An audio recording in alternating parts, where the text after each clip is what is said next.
भगवान विष्णु के चार हाथ में शंख, चक्र, गदा और कमल का क्या अर्थ है? भगवान विष्णु को सृष्टि का पालनकर्ता माना जाता है।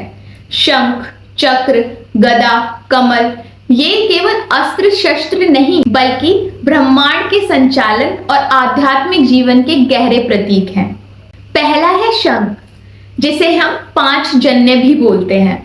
सृष्टि के प्रथम नाद का प्रतीक है। हिंदू दर्शन के अनुसार सृष्टि की उत्पत्ति ओम की दिव्य ध्वनि से हुई। शंख उसी नाद का प्रतीक माना जाता है। धर्म की आवाहन, सकारात्मक ऊर्जा, जीवन की जागृति, अज्ञान का नाश, ये सब दर्शाता है।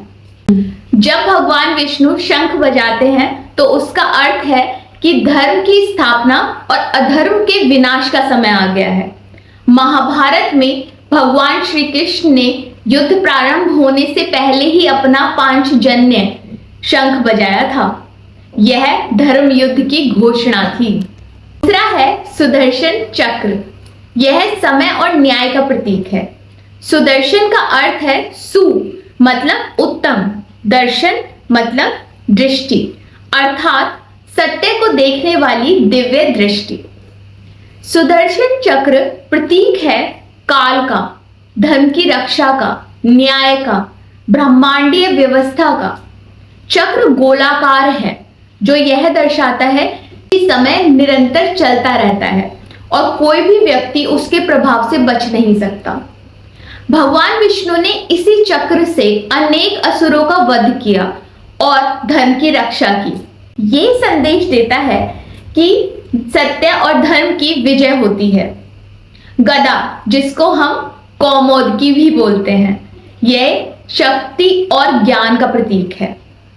गदा केवल शारीरिक बल का प्रतीक नहीं बल्कि आत्मबल, मानसिक शांति, धैर्य, ज्ञान की शक्ति का भी प्रतीक है। धर्म की रक्षा केवल प्रेम से नहीं होती, आवश्यकता पड़ने पर शक्ति का उपयोग भी करना पड़ता है। गदा इसी संतुलन को दर्शाती है। चौथा है कमल। ये पवित्रता और वैराग्य का प्रतीक माना जाता है। कमल की सबसे बड़ी विशेषता यही है कि वह कीचड़ में भी निर्मल रहता है। इसीलिए कमल प्रतीक है पवित्रता का, आध्यात्मिक विकास का, वैराग्य का, दिव्यता का। मनुष्य के संसार में रहकर भी उसके दोषों से प्रभावित नहीं होना चाहिए, ठीक वैसे ही जैसे कमल कीचड़ में रहकर भी सुंदर और पवित्र रहता है। चारों वस्तुओं का एक संयुक्त संदेश क्या है? यदि इन चारों प्रतीकों को एक साथ देखा जाए तो भगवान विष्णु मानव जीवन के लिए एक संपूर्ण मार्गदर्शन देते हैं।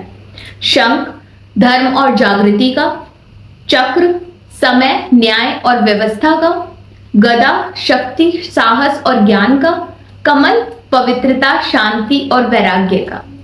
इन चारों का संयुक्त संदेश यही है कि जीवन में धर्म का पालन करो, समय और न्याय का सम्मान करो, साहस और शक्ति बनाए रखो और संसार में रहते हुए भी पवित्र बने रहो। भगवान विष्णु की चार भुजाएं चार पुरुषार्थों का भी प्रतिनिधित्व करती हैं। धर्म, अर्थ, काम, मोक्ष। अर्थात विष्णु जी जीवन को संतुलित और पूर्ण जीवन जीने का मार्ग दिखाते हैं।